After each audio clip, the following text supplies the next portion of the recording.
Cette émission vous est proposée par Case Créole Construction, les maisons les moins chères de la Réunion.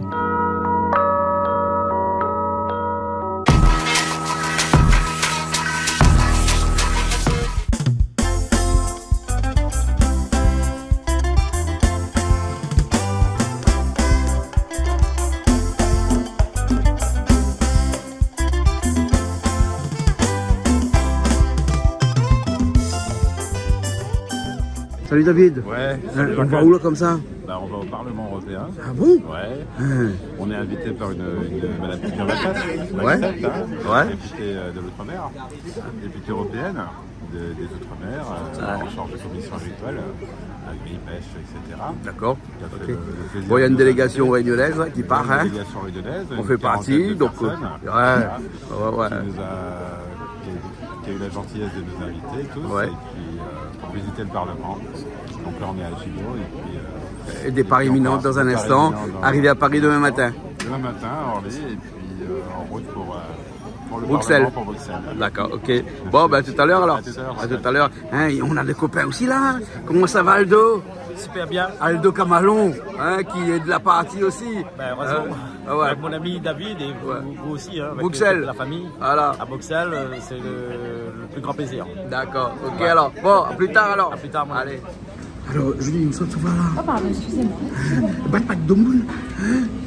Coucou, comment ça va? Ben, Ça va? écoute, oui, ça va bien. Ben, oui, nous allons à l'Assemblée, hein, nous allons visiter et nous allons découvrir un petit peu ce monde-là. Et donc voilà, tout simplement. Donc, Mon a dit comme ça, mi flash you. Hein, mon a vu son cheveu, hein?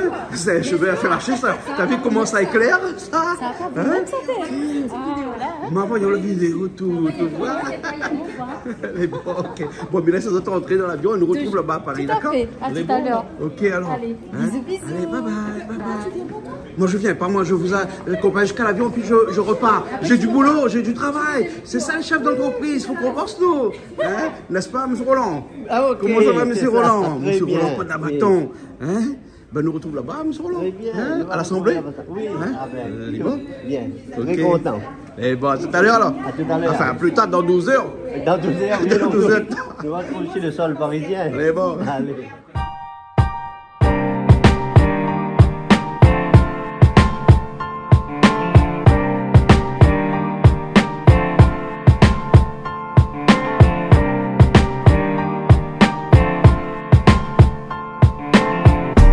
Bonjour à tous et merci d'être avec nous, de commencer en tout cas ce voyage ici avec nous qui démarre à Paris, à l'aéroport où on vient d'arriver et un voyage avec une délégation bien sûr qui est avec nous, qui va faire aussi ce voyage-là.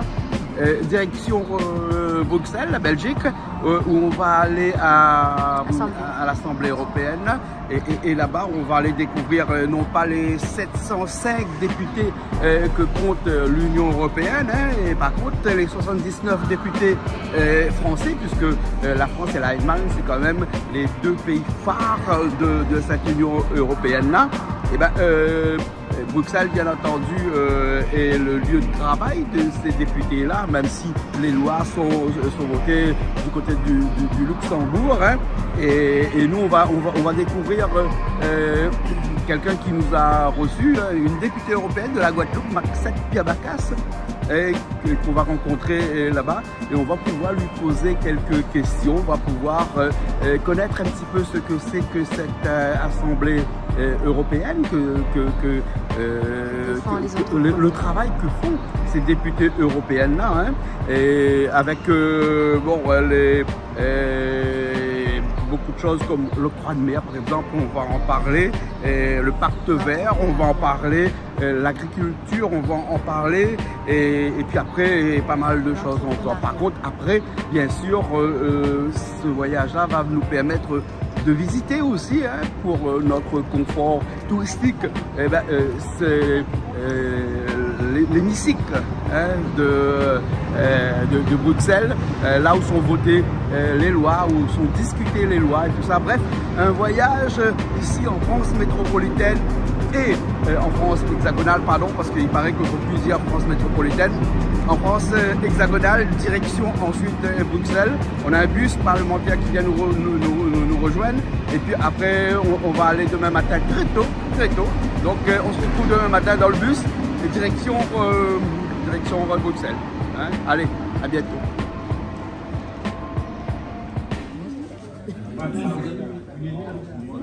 Alors Julie, et le matinal? Il faut. Il est 5 h du matin. 4h, 5 h là maintenant. Oui, hein. 4h30. Voilà. Oui, Petit déjeuner. Petit déjeuner. Et après on prend le bus, direction Bruxelles. Et après on prend le bus pour aller à Bruxelles, tout à fait. D'accord, alors il y a Dina aussi à côté. Il y a Dina, il y a Sophia avec nous. Ça va très bien. Bien dormi? Bien dormi. T'es un peu courte la nuit? Très courte. Mais bien réveillé, bien attaqué la journée. Ça va. Voilà, et on a 4 heures de route. Hein? 4 heures de route. 4 heures de route à faire. On aura du temps pour prendre un peu soin de nous, si on n'a pas eu le temps ce matin. D'accord, alors ok. Après il y a Krishna aussi, bien sûr. Comment ça va Krishna? Ça va bien. Hein? Très fatigué. Bah oui. Hein? Il fait froid, ouais. Nous n'avons pas Éléments. Voilà. Bon, on a une délégation aussi qui est là, avec Sandra aussi de l'autre côté. Hein? Alors, tu as une belle cravate. Merci, merci. Des circonstances? De circonstances. Voilà. On va dire ça comme ça. Bon, ok. Circonstances exceptionnelles, cravate exceptionnelle. Voilà, exactement. Allez, on va prendre le bus dans un instant alors. Hein, et on aura l'occasion tout au long du trajet de faire un petit peu connaissance avec la délégation, hein, qui part à l'Assemblée européenne. Voilà, hein, à Bruxelles. Ok. Ouais. Allez, à tout à l'heure. Allez, à tout à l'heure.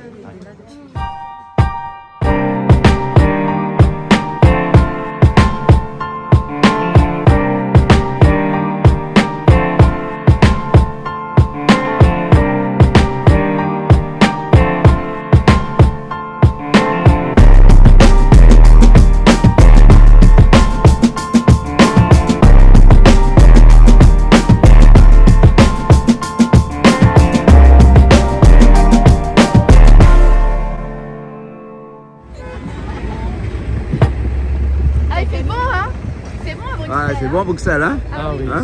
c'est bon. C'est froid, ça va? Hein? La route est longue? Ah oui. Hein?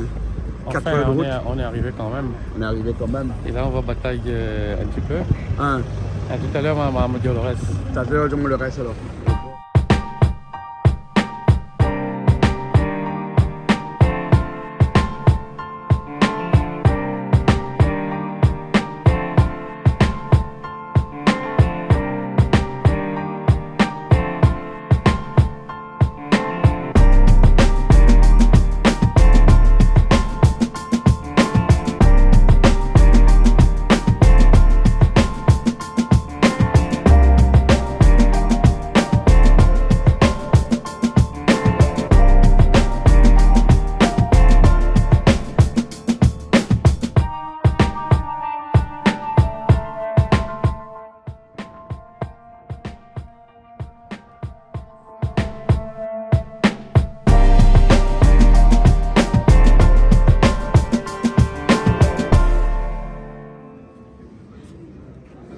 Alors, visite parlementaire alors? Alors, c'est la visite parlementaire, tout à fait. Nous sommes au Parlement européen aujourd'hui. À Bruxelles? À Bruxelles, tout Ah à ouais. fait. Et donc là, on a commencé, donc avant d'entrer là dans cette petite pièce. Hein, ça, c'est pour faire le briefing? Voilà, c'est pour faire le briefing, tout à fait. Donc, on a d'abord passé la sécurité, parce qu'il faut bien sûr passer un contrôle. Et puis ensuite... Ah ouais, donc il faut changer de place. On n'est même pas dans la bonne salle. Allez, on va changer. On était tellement bien installés. Bien sûr. On va reprendre tout à l'heure. Hein? Allez, allez, on y va. Alors.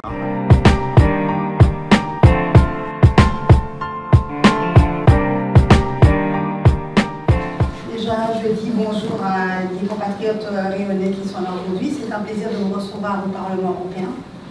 Pour connaître vraiment la réalité des choses que nous avons dans nos territoires, ça veut dire par rapport à nos 5 départements d'outre-mer et notre territoire aussi. C'était important pour moi de pouvoir vous inviter. Je vous dis merci de ce long voyage. Je sais que ce n'est pas évident pour vous, 12 000 km, 12 heures, pas évident. Je vous remercie. Tout d'abord, aujourd'hui, l'intérêt de l'Union européenne, je pense que le conférencier vous explique ça. Ce n'est pas facile pour nous puisque nous avons concrètement 9 régions ultra-périphériques. Ces 9 régions ultra-périphériques, nous en avons 5 du département français, 2 au niveau les Açores et les Canaries. Ce qui n'est pas évident pour nous quand on est au Parlement européen ultramarine de pouvoir défendre nos intérêts, trouver des consensus pour pouvoir faire passer nos amendements, pour pouvoir faire passer aussi nos budgets, puisque vous savez, vous allez demander à quelqu'un du pays de l'Est c'est quoi un département d'outre-mer. Ils n'ont pas des régions ultra-périphériques. C'est d'où l'importance aujourd'hui de savoir que ce n'est pas facile quand on est au Parlement ou à l'Assemblée nationale comme au Parlement européen, parce que nous avons quand même pas mal de boulot, on ne chôme pas. Nous devons trouver, par exemple, nous avons gagné, on a gagné pas mal de combats avec d'autres députés, comme le POCI, qui est au niveau des aides spécifiques par rapport à l'insularité, l'éloignement que nous avons au niveau de l'agriculture. Nous avons aussi le FEAMP, qui est des fonds de garantie pour la pêche, puisque nous faisons la pêche traditionnelle, pas la pêche au niveau industriel. La cohésion sociale, puisque vous savez que nos départements d'outre-mer, quand même, nous avons un taux de pauvreté qui est très prononcé dans les territoires ultramarins.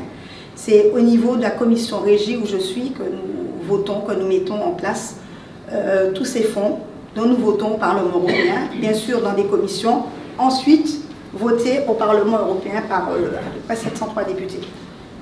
Ce qui fait que ce n'est pas évident. Nous avons aussi au Parlement européen des commissions, plusieurs commissions, commission agri, commission régie, commission pêche, commission d'envie, commission juridique. C'est au niveau européen, vous savez, que nous mettons les lois en place. Après d'où chaque État membre doit donner leur ligne au niveau de la politique, qu'est-ce qu'ils mettent en place. Mon intérêt aujourd'hui, pourquoi je vous ai invité, je sais qu'il y a beaucoup de forces vives, il y a des chefs d'entreprise ici, nous avons aussi certainement des agriculteurs, nous avons aussi des gens qui sont d'autres domaines, hein, je pense domaine de la santé, je pense qu'on a plusieurs activités, des gens qui sont là, des gens aussi dans le parti aussi de l'éducation nationale aussi, ce qui est important. Mon importance, c'était vous expliquer que pour pouvoir avoir des aides européennes, nous, les régions ultra-périphériques, nous travaillons sur l'article 349, qui est une particularité, qui est l'article du traité de fonctionnement de l'Union européenne. Par rapport à nous, dans le globe, nous sommes très éloignés. Nous avons l'insularité, nous avons concrètement l'éloignement et nous avons des particularités, ce qui fait que quand nous avons des aides, ce n'est pas pareil que les 27 États membres. Nous avons spécifiquement, c'est en régie que nous mettons en place tout ce qui est au niveau des blocages au niveau du FEADER, FEAMP, FSE, FEDE. Et à plusieurs chefs d'entreprise ici qui évoluent à La Réunion, bien sûr, hein, en Outre-mer, donc c'est ça qui va être la question.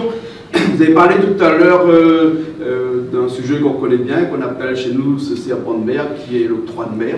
Hein, dans la mer tous les deux, peut-être pas au même endroit. En tout cas, ce problème-là, parce que nous, on estime que c'est un problème pour nous, parce que certes, on a une TVA qui est réduite à 8,5%, et en côté, on a des octrois de mer qui vous taxent de 2,5% jusqu'à 26% de tous les produits qu'on achète. Hein. Et même les produits qui sortent dans des pays qui sont français, européens, on est taxé avec cet octroi de mer-là.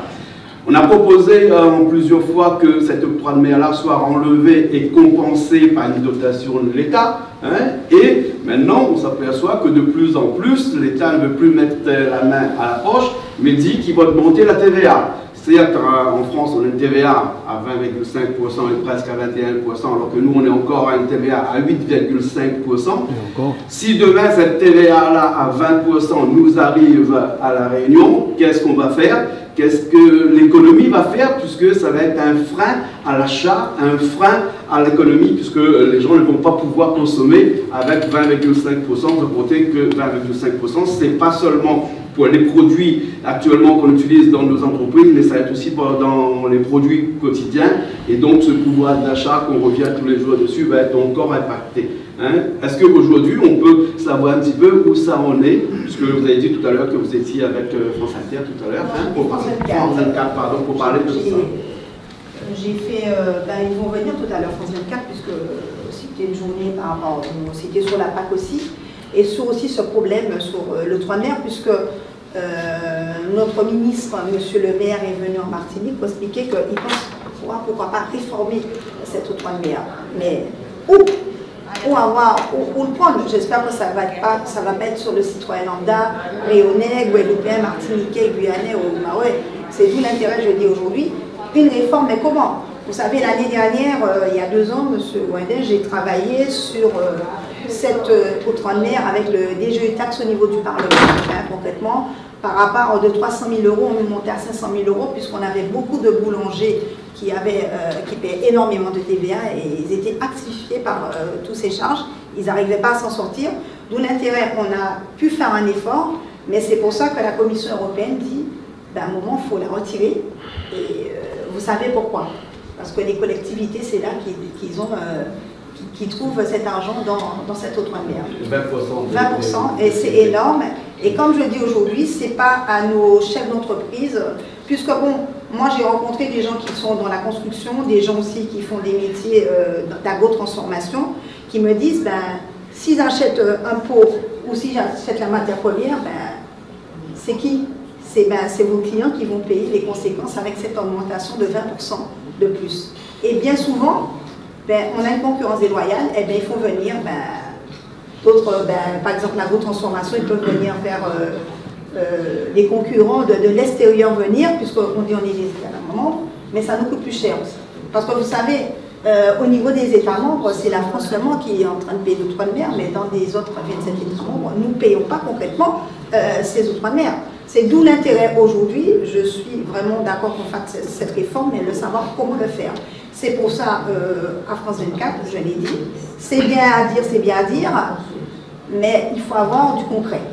Et c'est d'où l'intérêt, j'ai envoyé une lettre au ministre, monsieur le maire, pour pouvoir lui demander comment pouvoir régler ce problème, puisqu'il a commencé à mettre le pavé dans la mare. Mais il faut continuer à voir concrètement qu'est-ce que nous voulons mettre. Nous travaillons aujourd'hui, Européens, de retirer cette outre-mer, mais aujourd'hui, ils ont un handicap à avoir cette flexibilité au niveau de l'exportation. Parce qu'aujourd'hui, on considère que La Réunion n'est pas un département d'outre-mer quand ça les arrange, c'est un pays tiers. D'où ils ne prennent pas en compte et vous payez encore plus que nous-mêmes en Guadeloupe. La particularité. Moi, je parle maintenant sur la production de litchi. Oui. Allez-y, monsieur. C'est pareil, hein, oui. Donc, je suis aussi producteur de fruits. Ça n'a pas été le problème. Et non, le problème, c'est pas ça. Moi, je me suis lancé dans les années 93 dans l'export, c'est-à-dire acheter les machines, les graineuses, les calibreuses, exporter, traiter mon affaire directement à Rungis. Au départ, c'était bien, parce que c'est pour une qualité, labellisé rouge d'ailleurs. Donc, on a fait tout pour que ça marche, et ça n'a jamais décollé. Donc, le problème, je me pose la question, on est en France, on a eu des subventions pour la plantation, et au final, on se retrouve perdu, parce qu'il n'y a personne qui nous guide dans une situation pour pouvoir vendre notre produit, en fait. Pour l'export, je parle. Donc, et c'est compliqué. Avec l'explosion de ce qu'il y a eu et l'explosion du fret, on s'est retrouvé à payer le même conteneur avec la même quantité de marchandises, 130 000 €, plus le fret qui a explosé à 40 000 €. Donc on se retrouvait avec un conteneur à 170 000 €. L'octroi de mer, lui, son taux n'a pas bougé, non. Mais il n'est plus applicable sur 110 000 €, il est applicable sur 170 000 €. Donc en fait, entre 2019, 2021, 2020 et 2021-2022, les régions périphériques se sont mis un pactole de côté sur la trésorerie des petites et moyennes entreprises. Et c'est ce que vous voyez aujourd'hui dans les médias, sur la défaillance des entreprises à La Réunion et en France métropolitaine, où vous avez des liquidations en pagaille, parce que les entreprises mettent la clé sous la porte, parce qu'elles n'ont plus de trésorerie.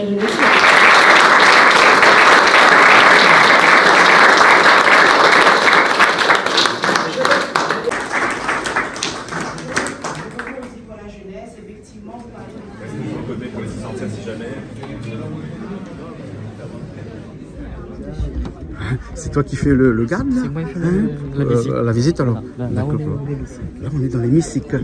Hein? Eh ben dis donc, il y a du monde. Hein? Voilà. Ouais. Parce qu'il y a des places payantes, des places gratuites aussi. Ah bon? Hein? Ouais. Si tu es dans le poulailler, c'est gratuit. Oui, si tu es dans le poulailler, c'est gratuit. Hein, si mais c'est magnifique. Hein? Première loge, premier rang. Hein? Voilà. Tu as pris une place payante là. Hein? Voilà. Hein, juste pour voir. Midi 14. Midi 14. Hein? Ok.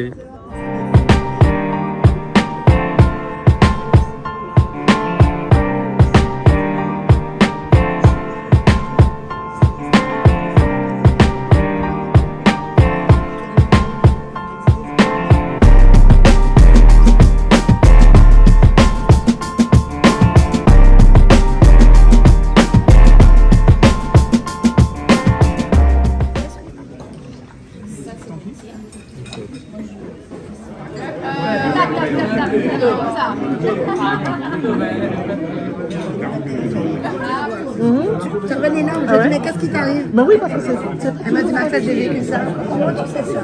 Ils ont fait ça, fais ça maintenant.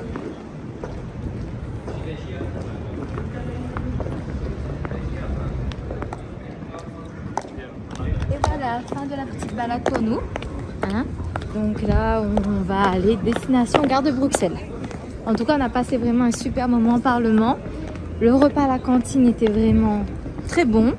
Et on a pu discuter un petit peu avec Maxette. Donc ça a été vraiment une journée superbe. Maxette Piabacas, députée européenne de la Guadeloupe. De la Guadeloupe. Qui nous a fait l'honneur de nous inviter. Et on la remercie encore, elle et toute son équipe. Qui était vraiment plaisant du début jusqu'à la fin. Rien à dire. À bientôt alors. À très bientôt.